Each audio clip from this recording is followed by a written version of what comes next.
Hey everybody, it's Captain Kyle and I'm here with Ironhide. Two versions. I have the Studio Series 86 Ironhide, which has been an incredible series so far, and I have the Masterpiece MP27 Ironhide, though it's actually a knockoff. But we're going to compare this knockoff Masterpiece to the Studio Series and see which one is the better Ironhide. And you let me know in the comments which is best. Be right back.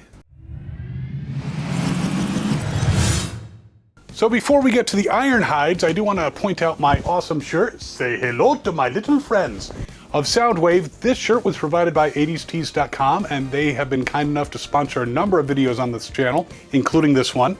And right now, if you go to 80stees.com, you can choose from an amazing selection of Transformer shirts and other 80s related shirts. And if you use coupon code TOYSPOTLIGHT80, you can get 30% off your order. So show your 80s love and your Transformers love and go to 80stees.com today. All right, let's break these suckers open. So with my handy dandy knife, I'm going to open up the Studio Series first and pull him out. And as you can see, he's attached by plastic restraints to this backdrop wall, which is basically kind of in bad taste because it's the ship and the screens that, you know, he got killed in this space. So that's kind of horrible. And even the backdrop is, again, the ship. So what, are you going to lie him down on his side? No! We'll put the instructions over there and let's free him from these plastic restraints. And there he is. I'll put this junk over here and let's open up the knockoff Masterpiece version, who I suspect is probably not in robot mode. As I suspected, he is in vehicle mode and the wheel needs to be adjusted and put back into place. Let's see if I can do this. There we go. And he comes with a whole bunch of different accessories, several trays worth. And of course there's instructions. So just to compare apples to apples, I am going to quickly put Studio Series Ironhide into vehicle mode, and then we'll compare the vehicles, and then we'll transform them both into robot mode and go from there. All right, he is in van mode and he has some drugs. Now he actually has some tissue paper here, which contains a couple weapons that can affix to his roof. So there we go, we have them side by side. Let's go over the Masterpiece first. Now this definitely looks like the van that we saw in the G1 cartoon. Same type of van, looks perfect in every way. Rolls very well, almost off the table. Now looking at the instructions, it does show a weapon plugged into the top, so we should probably do that. Though honestly, the area where it looks like it's supposed to go in is, there we go.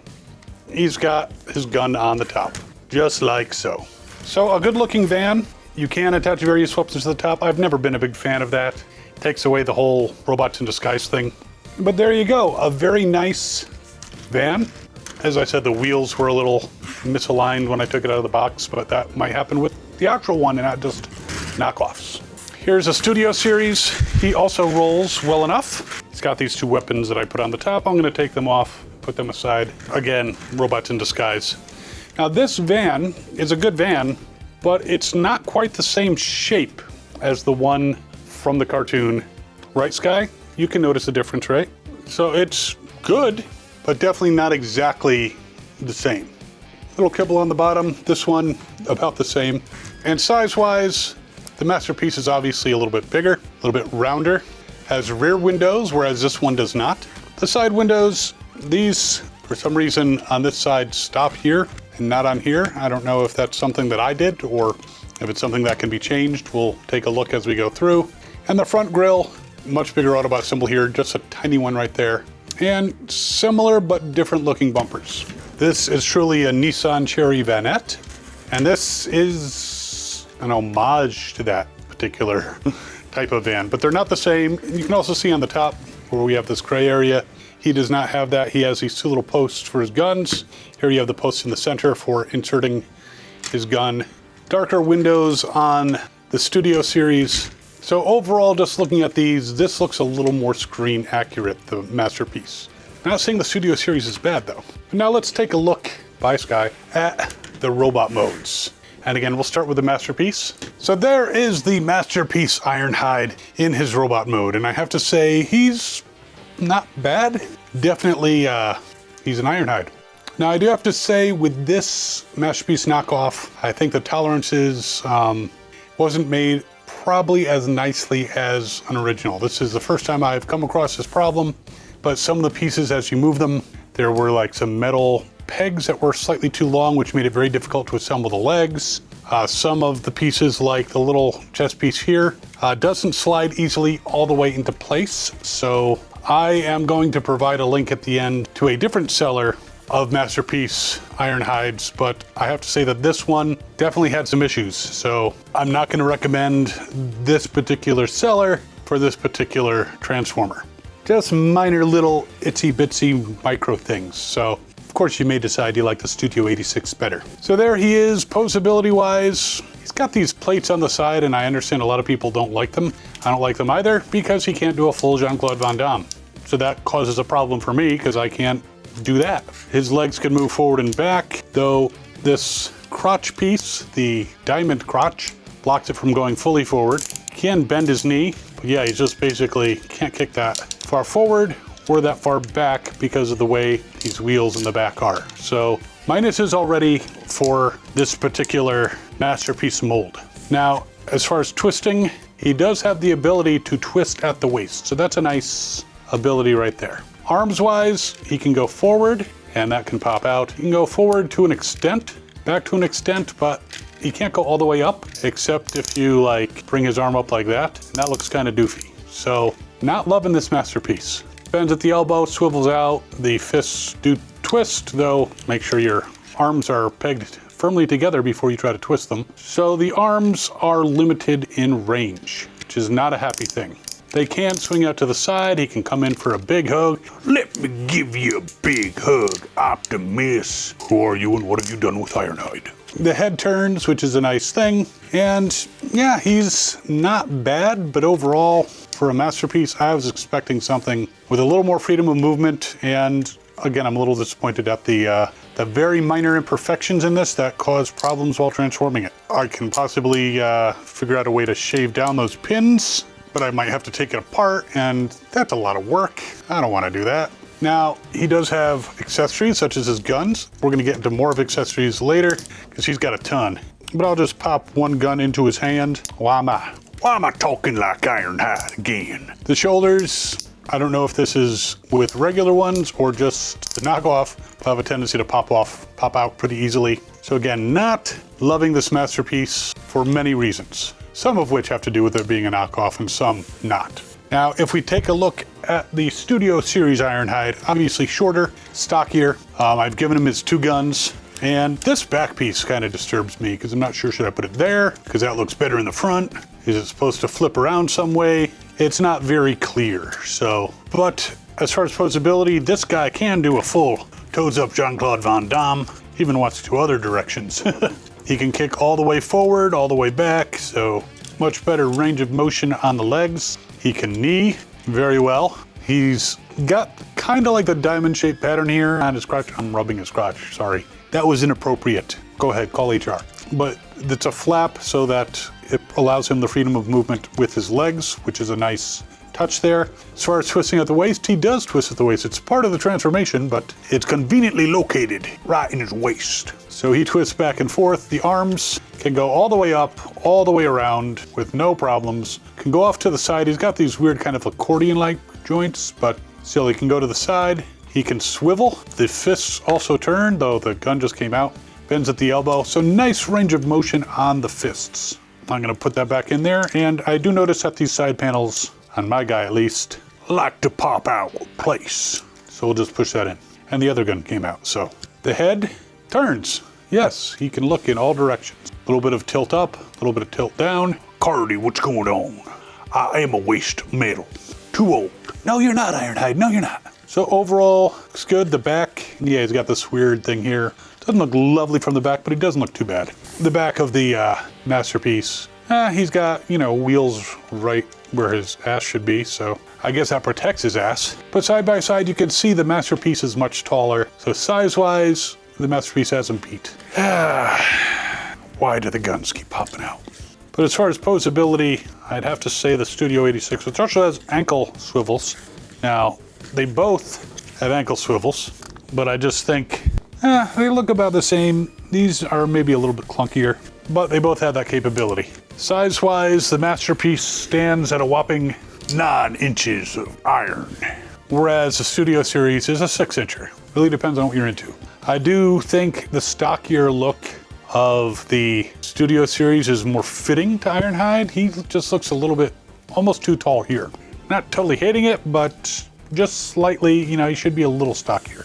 But they're both good representations of the character. They will sit on my shelf and be displayed proudly. However, the Masterpiece, before I finish up, has a number of things, including you can take this face off. I actually accidentally took it off a couple times.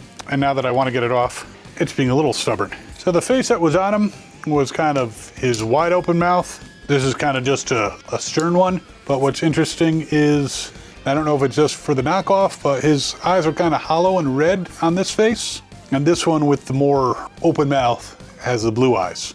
So, kind of prefer the open mouth one in this case, just because of the blue eyes. Now, he does have a number of accessories, including a missile launcher that you can stick onto his back. Very reminiscent of the G1 platform sled that he had. So, that's kind of cool.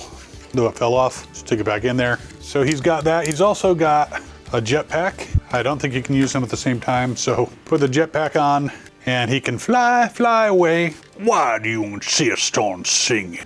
Now, he's got some blast effects, little fire effects things, and they are for his jetpack apparently. So stick those in there and he can really fly. Come on, Starscream. Of course, Starscream would probably consider him a fish out of water. He also has this little scanner thing that you can stick onto his arm, either arm.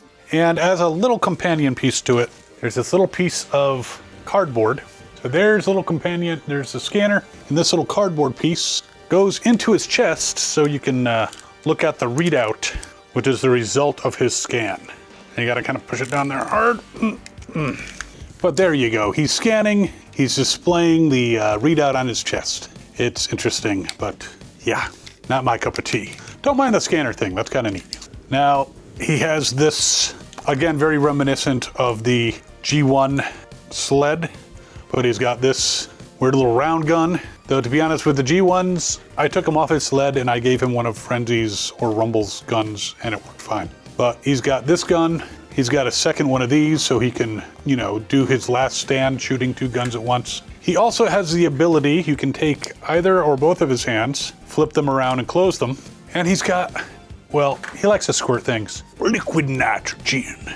You can give him this hand, which has little holes in the fingertips. It's kind of hard to see there. So he can squirt out gases or liquids or whatever. You also have this squirter, which actually looks like a little vacuum cleaner. Clean it up. And then he has the round things. What are the round things? I have no idea. He has a round dispenser. So they've given him a lot of squirty things. I don't know why. But I like him to have hands. You know, when I was young and I wanted him to shoot liquid nitrogen, I would just pretend he was shooting liquid nitrogen. But I didn't have all this stuff. Now, he does come with this little piece of plastic that fell over, this little sled thing. Now, I looked at it and I'm like, okay, it's just plastic. It doesn't go into his vehicle mode, which is good. But it is storage for all his stuff. You can put his different squirty hands and nozzles. They have posts for that. On the bottom is actually storage for the extra face, though I have to say, again, the tolerances on this, they made the post in the face a little short, so it doesn't really catch on the little post it's supposed to push into. So that's kind of annoying. So I can't actually get that on there. So again, part of the problems with having knockoffs. But you can put his scanner on here. Now you can put his missile launcher on here, but I gotta say it's a little loose when I push it in all the way. Let me see if I switch it to here. Yeah, again, tolerances. I don't know what's up with these posts. Kind of stays there a little bit better. And then it has little nozzles for his guns. Put that there. He can put his extra gun there or not. It's supposed to allow you to store all the stuff. Even his fire and his jetpack plug in. So it's storage for all the accessories. But again, just looking at the tolerances, this is definitely loose. The head doesn't go on there. So let's put that there. So I am going to put a link to a different seller. But again, just be aware, this only ran me about 40 bucks and maybe slightly more with the tax. So it wasn't a huge investment, but there could be some little problems. So just be aware of that with the Masterpiece. Of course, this is just about the price of the Studio Series now. I think that's $38.99 or something like that, somewhere around there. So they're similar in price, but this one's bigger, has more accessories, has a knockoff that has a few tolerance issues. This one, no tolerance issues, shorter, smaller. The gun still likes to pop out of his hand. But on the other hand, this van mode, much closer to the original. This van, more of an homage. What are you gonna do? And don't forget, of course, to head over to 80stees.com and use coupon code TOYSPOTLIGHT80 to get 30% off your order so you can get awesome shirts like this, maybe even one with Ironhide on it. And while you're mulling over if you want to get this one or both, again, links below, you can check out this one over here where we look at the DK2 guard against a black version of the G1 Ironhide, so that's pretty cool. And of course, you can subscribe, hit the notification bell, like, share, comment, super thanks, all the stuff. We'll see you next time. As always, have fun and good hunting.